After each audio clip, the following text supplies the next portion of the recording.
Are you my son? I'd be very proud to believe so. You're not my son.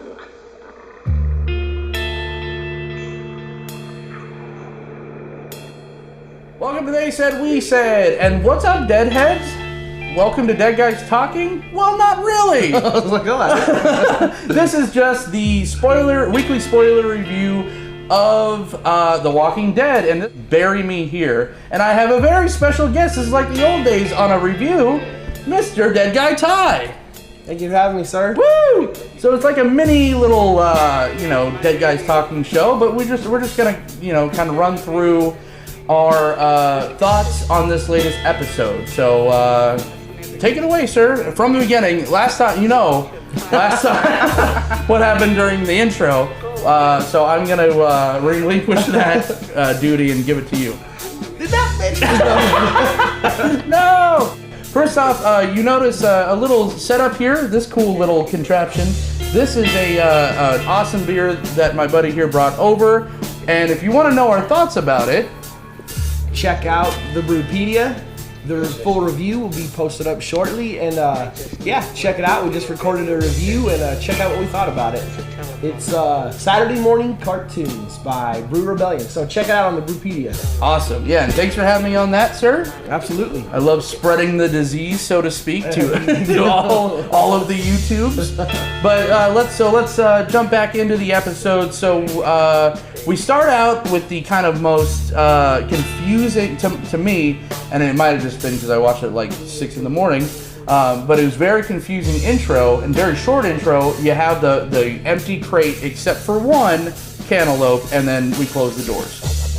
So what did you think at that point? What the hell was going on? Yeah, it was very confusing because, just the one melon strapped in like this big 1-ton truck, which I still don't get why they used the truck. Right. Nobody even rode in the back of it. Yeah, they could have used like the Kia. Before. Yeah.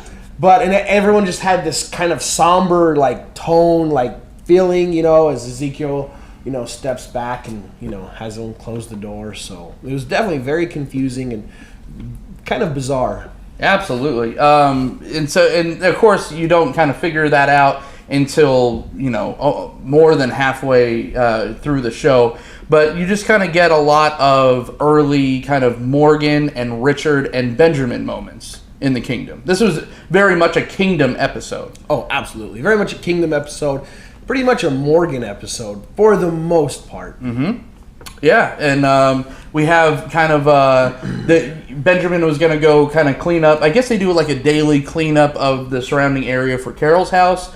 And guess what? She didn't. She kind of showed the cleaning crew how to do it. Yeah, she shows them how to clean up. Yeah, and some of it was just kind of there was no effort. There was I don't none at all. Who was? I think it was Trev Chan or Ronnie or somebody was talking about how. I know they're old decaying skulls, but come on, it's just no effort and it just goes right through. It was through butter. Yeah, exactly. Yeah. Come on. Yeah, it was a cool scene though. She gets to she just kind of looks around. And she was kind of already armed to the T when she was going there, right, in the morning. But then she decides to use the street sign just for cool points. Yeah, I don't get it. Yeah, I don't get that whole part. I just don't get it. And just to go back a little bit, you kind of get once the credits stop, you hear kind of her kind of moaning and rustling and stuff, which was kind of weird. I'm like, what the hell's going on? And then she kind of wakes up and kind of. She then realized that Daryl was full of shit. Maybe? Yeah, or maybe just had the sinking feeling that, Daryl was full of shit or that something was wrong. Something wasn't right. Wasn't adding up. She lights up a cigarette and... Yeah, oh yeah, I forgot about that. Don't smoke, kids. Yeah, so then she goes right up to Morgan and she kind of tells him, she asks him because he's not Daryl. He's more of a straight shooter. And he's just seems very, very willing to part to Alexandria right away. Yeah, I just don't know what his deal is. Just this whole episode, but I can kind of get it because he's like, hey, just no bullshit. You want to go, let's go. You shouldn't go alone. let's go. Yeah. And then she just like tears up, kind of flips out, and then just like storms off in like this rage back to her cottage. Like, what was the purpose? What was the point? Absolutely. Yeah. And I was thinking that too. And I love Carol and I love Morgan, but what the hell was the point of kind of the beginning scene? I agree. Yeah, and Morgan, he's pissing me off more and more every episode. Hold on. We'll get there. Yeah, we'll get there. Because we got some Morgan juice. But yeah. So then Richard's got a plan. Oh no. So okay. So then we get the most telegraphed called shot ever. It's all Benjamin all the time. Hey, I got a girl, and hey, you like my picture? And exactly. Yeah, let me give you a gift so you can remember me when I'm dying. Yeah, let me pat you on the head, little bro. You know, he wants to be like you. You know, apparently my Morgan and Rick sound the same. But yeah, I mean, we got that cool moment of Morgan training the young Padawan about stick twirling and. It doesn't, obviously you knew like the writing was completely on the wall. Yeah. So we go to the meetup with the cantaloupes, and before we get there, we have a shopping cart blockade, which was in the shape of an arrow. I did not realize that. Oh, you didn't notice that? Ooh, I did not. Yeah, so it was a row. I just thought they got lazy at the end. And then like fuck it. An arrowhead, so it was pointing, so that's why they went that way to follow the arrow. Oh, okay, nice. So they went along where the arrow was pointing, and then that is where we had the name of the episode. Man, this is so they went around the building, and this is all staged by Richard. Right. Even the burial site, and I'm assuming, I don't know if that's where his daughter was buried, but that's definitely his daughter's backpack. Something to do with his daughter. Whether that was, I don't know if it just he figured that would be a good spot, and he had his daughter's backpack in the pile of dirt so that he could be buried with her backpack. Okay. Maybe that's where she's buried. Maybe that's where she died. I don't know, but there's some relation there that we don't, that I don't completely, see, but something to do with his daughter. I think it's definitely because, he had that little camper that no one knew about, at which he kind of kept all of his pre-apocalypse, apocalypse? Said that weird. Apocalypse. Pre-apocalypse. Kind of like a request. Check out this video. Yeah. Link in the description right here. Kind of his pre-stuff before the shit really hit the fan. So I'm guessing it seems too convenient that's the death place of his daughter, but maybe that's where he brought the backpack. Like you said, he wanted to get buried to something next to it. Maybe that's all he had left of her.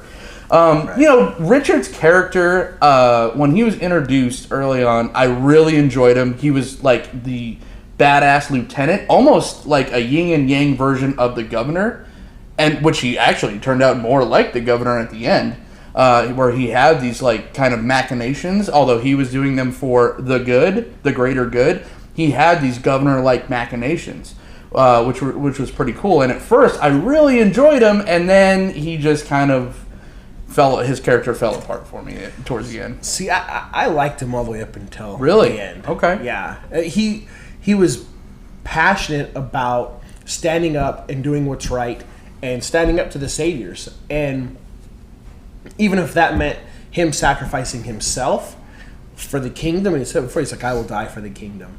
He was passionate about it, and it wasn't just something he wanted to do and he thought about. No, he was making moves, and he knew that somebody had to do something because Ezekiel is being a coward, Morgan's being a coward, and they won't step up and fight. And he's, unfortunately, his plans weren't. He's not as smart as he thought he was. Right. He's not what we thought he was, like Denny Green would say from Years Underground. And we let him off the hook. No. Let him off the hook. Playoffs. But no, it was his plan was like he had plans. Like he tried to put it on Carol. Mm-hmm. That didn't work out because Chuck Norris. And then he was going to sacrifice himself. Well, that didn't work. That got little douchebag like turned around and shot the kid in the leg. And the only place where he probably shot him in an artery. The only place where he's going to bleed out right away.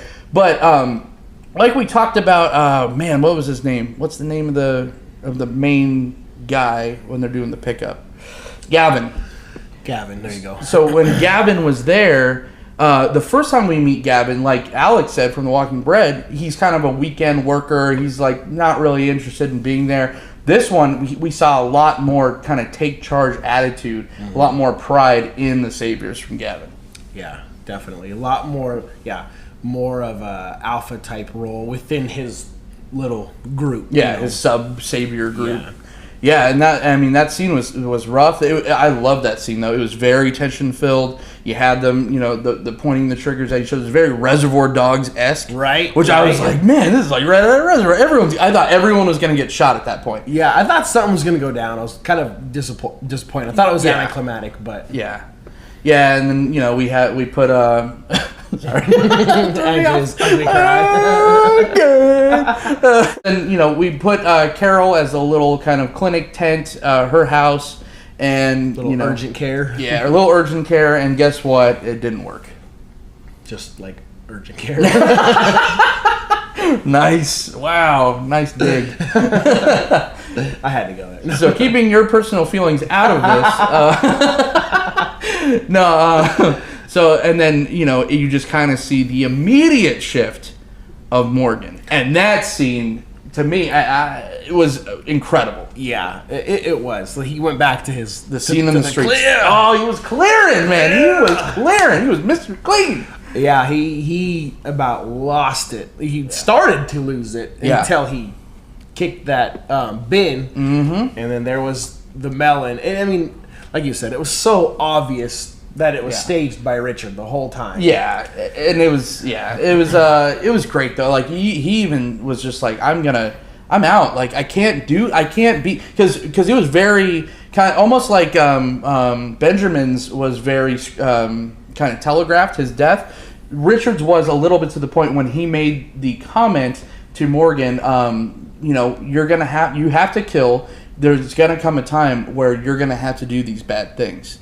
And at that point, or just go ahead and kill yourself. And I saw, Morgan sitting there with the knife to his wrist. Yeah. And I'm like, nope, this is gonna bring out freaking Berserker Weapon X right now. Yeah, that was wild. I mean, I was kind of like, in part of this is just a big credit to Lenny James. Oh, Lenny James! But I mean, I'm like, okay, we can't lose Morgan. Not right now. Right. Not like this. But I was like, he's gonna cut his wrist because he was going mad. I mean, Lenny James is such an amazing actor, man. And that part right there was I was just like, oh shit, you know? Absolutely, and especially when he just walks in Richard's room, throws the empty bin, doesn't say a damn word for 5 minutes of that scene. And Richard's just kind of telling his thing, but I almost stopped listening to a certain point. Just Lenny James's face, his face sunk like a good 10 inches. Like his jaw went down to here. Yeah. And it just, every time that Richard made any kind of move or hand gesture, he reacted. It was like a twitch. Yeah. That was so cool. Yeah. Like, Morgan's such a character that is so deep and so amazing that I'm just so glad that we get that it's not just like, okay, he was this, then he was crazy, and now he's a Jedi Zen master. No, now he has another layer. It's just like, God. And then now let's talk about, well, hold on. Before we jump back into that, let's talk about the crop problems in the kingdom. Yeah. I didn't quite make out what she was saying, but something... Or she pissed herself. Yeah. She doesn't like Shiva. Shiva looked good. Yeah. I was happy with. She didn't look bad. This episode of Shiva. Yeah.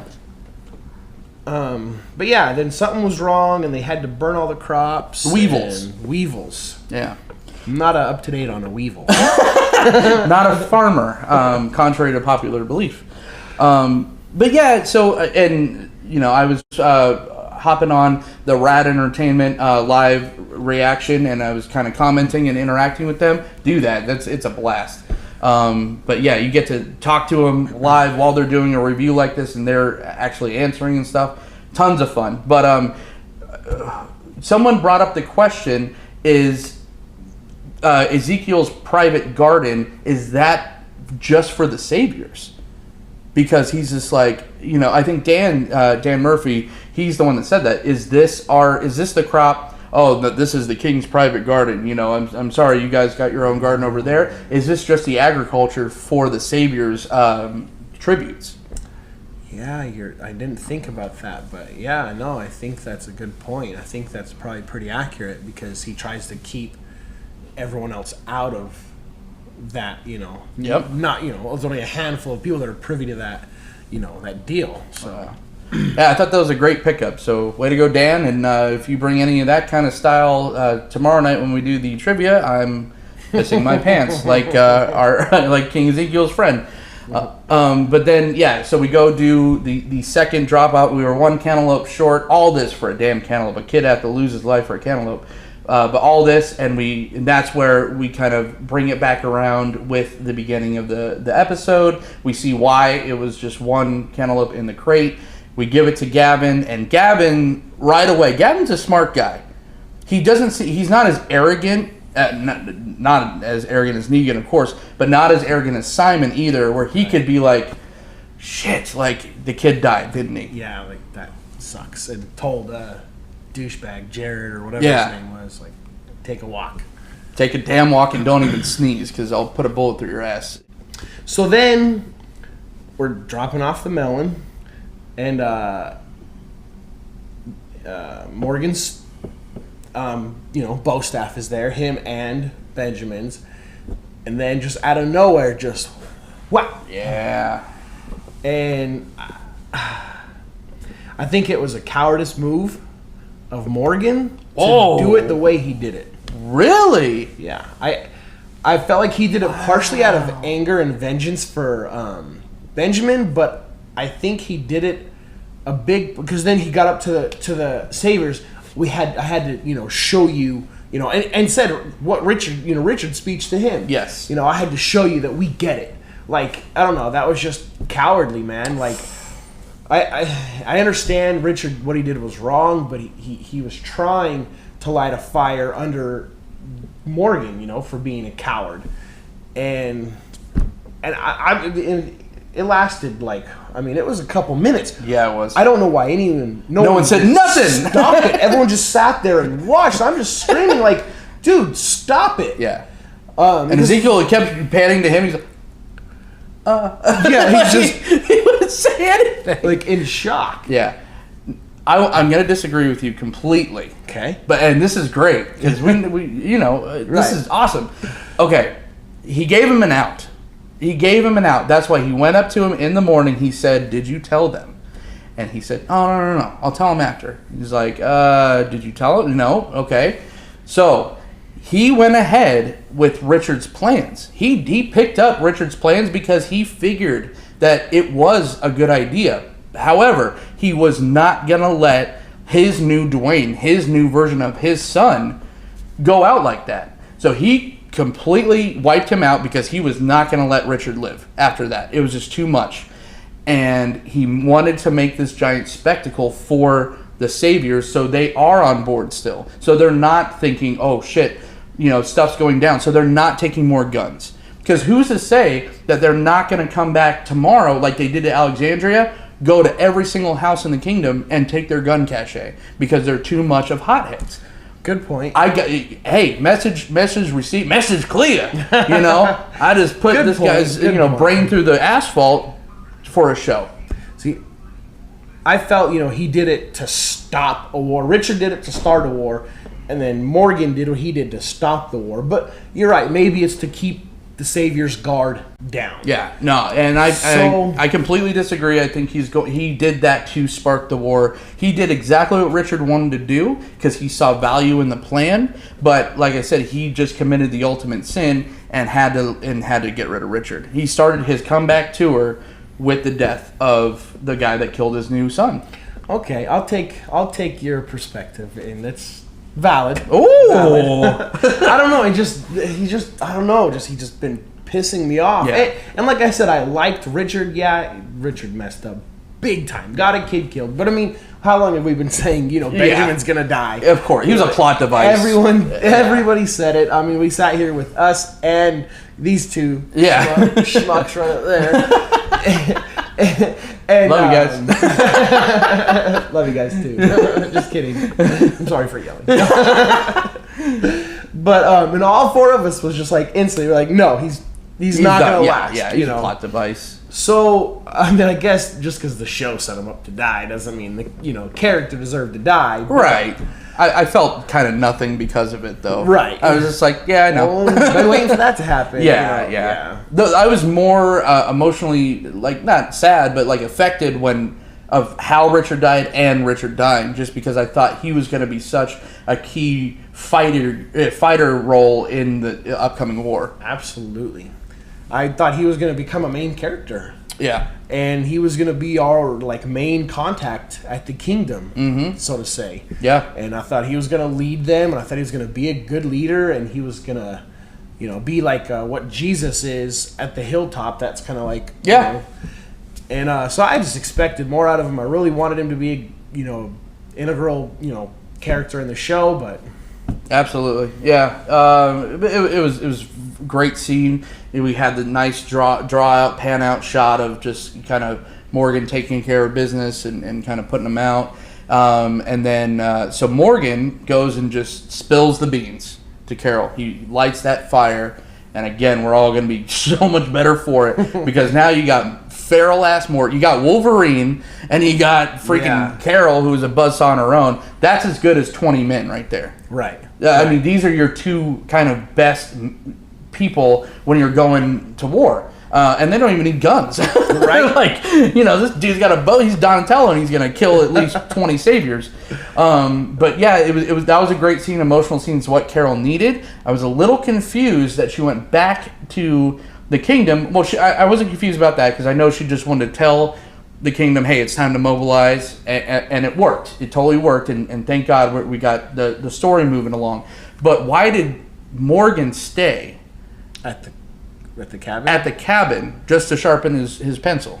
Yeah, I don't know. I don't get that either. Yeah. Is he going to go back to Alexandria alone? Is he going to go off and do his own mission like stupid Sasha and Rosita? Well, he said, and I don't know what he meant by this, but he said, I'm going to go kill him one by one. One by one. And saviors, I would assume. Is he talking savers? Yeah. Is he talking walkers? No. Is he talking, what is he, Yeah, for sure, saviors. So he's just going to stealthily kill one savior at a time? I or suppose. One little micro group at a time? Yeah, and that's what that was really kind of a not as clear point. So it doesn't, I would figure they would both go back and be like, let's go.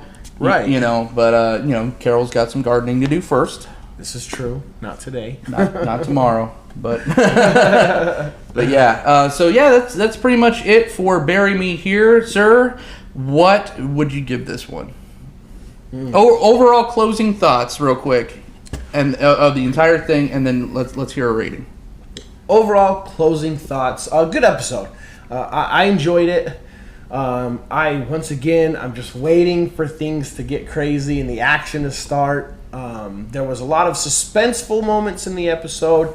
Not a lot of, crazy action, just more build up. We're having a lot of build up, which, it's kind of like let's get on. We've had almost an entire season of build up. Let's get it on. The previews, showed the gun draw, the Reservoir Dog, style clip. So I was expecting things to get a little more crazy. Yeah. We did lose two people, yeah. big kingdom characters. Absolutely. So, we had a lot of different aspects, different emotions to it. I would give it a 3.75. 3.75, okay. So kind of a little bit higher than average. Yeah, above average. Good episode, but not my favorite episode. Okay. For this episode, kind of closing thoughts, I thought it moved the story along finally. It wasn't a bottle episode. It was all in the kingdom, but it had progression, and we needed to see. We all knew what was going to happen with Benjamin. We needed that shoe to fall so we can mobilize the kingdom. Now let's march to war.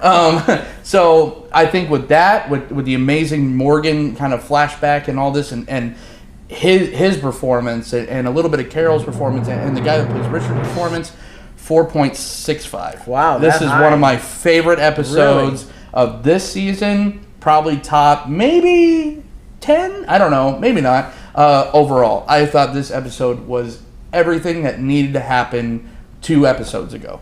Yeah, and that's my take on it. I would probably enjoy it a little bit more, except for the fact that I'm getting tired of the build-up. Let's see something crazy happen. I mean, we saw something crazy, but I mean, yeah, let's see a culmination of craziness. Absolutely. Stop teasing me, Mom. Yes. Robert Kirkman.